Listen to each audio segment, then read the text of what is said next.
Good afternoon, and welcome to the video response to Editha and Chickamauga. Um, Pretty good discussion board this time.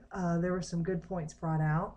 There was a little more repetition than I would like, but I suppose it may have been difficult to come up with fresh ideas when there are so many of you responding really only to one question. One thing I would like to emphasize is that both stories are anti-war stories. A couple of you, I think it was Dylan and Rondell, and maybe even Brandon, referenced that maybe Editha was pro-war, or maybe Editha was pro and anti-war. But make no mistakes about it, that's an anti-war story.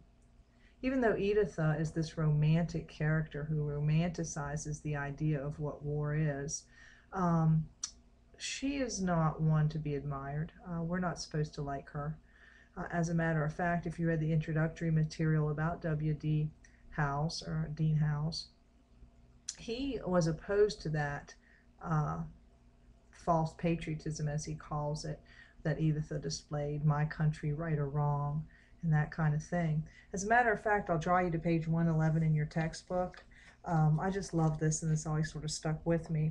When Howells was 75 years old, he was asked to speak to a group of school children in New York. And he had to prepare a statement, and this is what he prepared.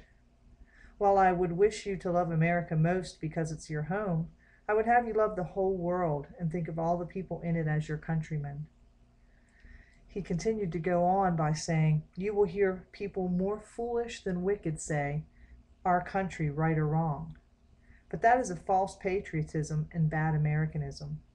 When our country is wrong, she is worse than other countries when they are wrong, for she has more light than other countries, and we somehow ought to make her feel that we are sorry and ashamed for her. So you can see that Howells did not really respect that dichotomous thinking. It's like blind loyalty, like no matter what you do because you're America and you're my country, you're right, I'm going to stand behind you.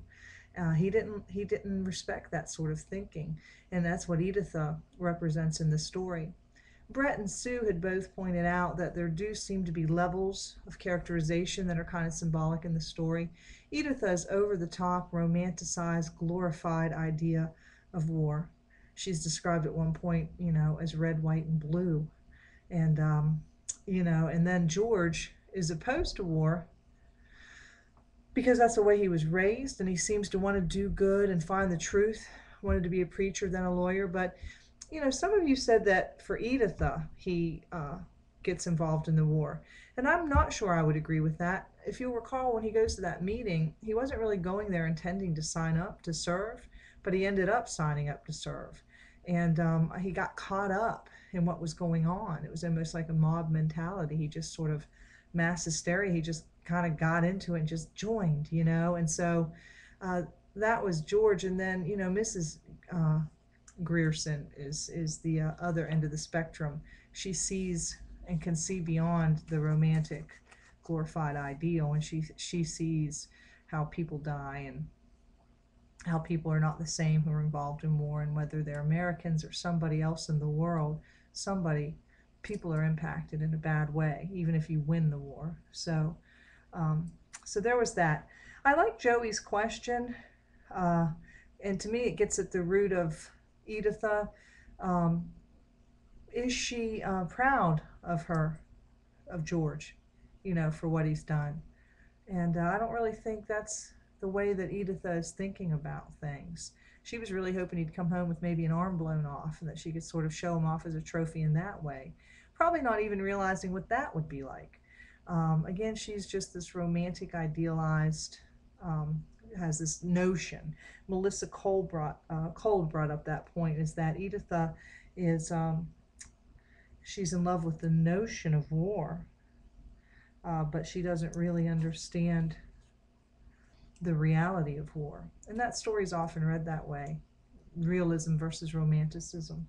I like how Robert also mentioned that Editha is not a typical woman. Most women, no matter whether they thought the cause was just or not, would be upset at their husband or their loved one going off to war, and yet Editha, is not. So, let's kind of segue then into the other story, Chickamauga, because I really like Joey Schwendeman. His name is Arthur Schwendeman, but he goes by Joey, those of you who know him. He really got at a great point when he brought up how both fellows in that story are really naive. George and the deaf mute boy, they're both boys, and but they're both of a culture that expects men to want to go to war. You know, war is this noble thing that all men should participate in. And this was the mindset. And that mindset is um, is still there somewhat today. Think about as late as the 1960s with the Vietnam War. There were men, young men, who were conscientious objectors. They weren't cowards, as so many people pegged them. They really were opposed to the idea of what that war was about, and they didn't want to be part of that. And so some of them left the country to avoid the draft, it's true, but they were vilified for that, and they were called, you know, yellow and cowards and draft dodgers is what they were called when they were conscientious objectors. So we do have this strong tradition of it's a really masculine, manly thing to want to go to war. Even that little deaf mute boy, as a couple of you pointed out, I think Melissa pointed it out. I'm sorry, I don't have everyone's name who pointed it out, but he was raised in a tradition of war, and he didn't really understand it. You know, having that deaf mute boy is symbolic, and it also is a term that you might want to make yourself aware of. It's called defamiliarization.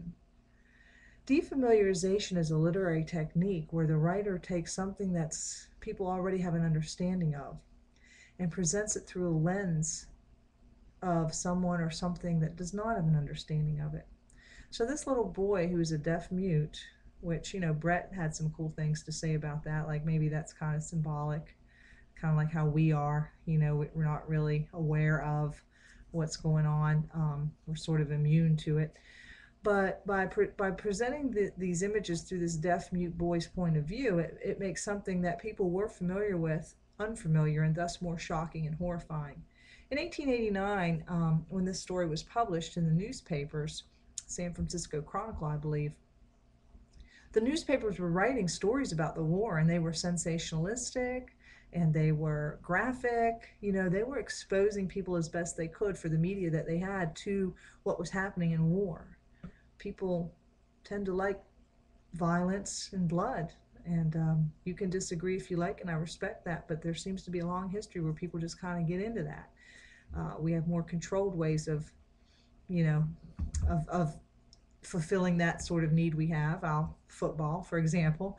But, you know, there's something else we kind of like that. So the newspapers were sensationalizing, romanticizing it.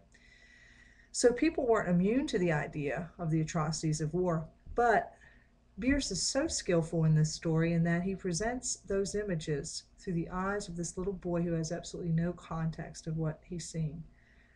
And by doing so, made the atrocities so much more horrifying somehow. So that was really an interesting technique. You'll see a little of that in Sarah Winnemucca Hopkins' story, Life Among the Paiutes. This little Native American girl is looking at white people and black people through eyes that are not familiar with white people and black people. And so the way the whites and blacks are described, and take note of it, there are a couple of questions asking about it, are ways that make white people and black people seem different than what we know. Those of us who, you know, certainly have a lot of experience with white people and African Americans. So defamiliarization. I guess the last thing I would like to say is that Brett's post, and you know, this discussion board, of course, is open again. That's why I'm posting this, and where I'm posting it. I think Brett wrote a really good summary near the end of the discussions, and I'll just say the one sentence, I'll read that to you, that I think sums it up. And he said, war is something that for the most part has no effect on us until it touches us directly. It's easy to romanticize the honor of war, the gallantry of being a soldier, and the liberation and freedom people gain. Not so easy is it to see the true, ugly reality of war: death, destruction, sadness, guilt, and immorality. So I think that's really at the root of what both of these poems are about. All right. I will go because that's 10 minutes. I hope you found that useful, and thank you for your work on that discussion board, and have a great week.